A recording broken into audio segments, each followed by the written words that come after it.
Veg salad ஒன்று பண்ண போகிறோம். அதுக்கு என்னென்ன தேவைன்னு பார்த்தா, கொஞ்சமாக வெங்காயம் கட் பண்ணி வச்சுருக்கேன். அதுக்கப்புறம் வந்து கொஞ்சோண்டு தக்காளி, அப்புறம் கேரட்டு, அதுக்கப்புறம் வந்து குக்கும்பர் கொஞ்சம், கேப்சிகம் கொஞ்சம், கோஸ் கொஞ்சோண்டு கட் பண்ணி வச்சுருக்கேன்.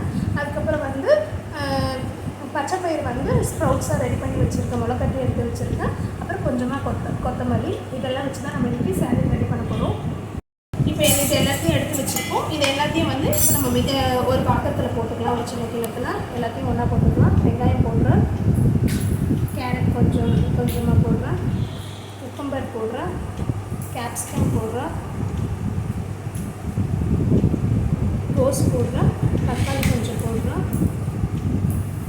ஸ்ப்ரவுட்ஸ் போடுறேன். இது எல்லாத்தையும் வந்து நம்ம கொத்தமல்லி லைட்டாக போடுறது, எல்லாத்தையும் ஒன்றா போட்டுட்டு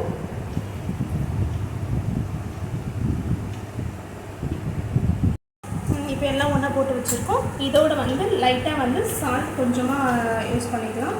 நமக்கு என்ன தேவையோ அவ்வளோ கொஞ்சமாக சால்ட்டு, அதுக்கப்புறம் வந்து லைட்டாக பெப்பர் கொஞ்சம், சால்ட்டு கொஞ்சம் போட்டுக்கணும், லைட்டாக கொஞ்சம் பெப்பர் கொஞ்சம் போட்டுக்கோங்க டேஸ்ட்டுக்கு.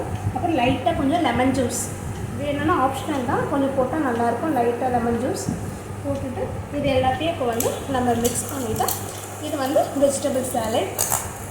இதை நம்ம சாப்பிட்டோன்னே இப்போ வெயிட் லாஸ் இருக்காங்கன்னா இதை நம்ம எடுத்துக்கிட்டாங்கன்னா ஈவினிங்கில் வந்து ஒரு டின்னர் மாதிரி இருக்கும், வயிறு வந்து ஃபுல்ஃபில் ஆகிடும். இதை நம்ம எடுத்துகிட்டு ரெகுலராக எடுத்துகிட்டு வந்து வெயிட் லாஸ் ஆகும், ஹெல்த்துக்கும் ரொம்ப நல்லது. சிம்பிளான வெஜ் சாலட்.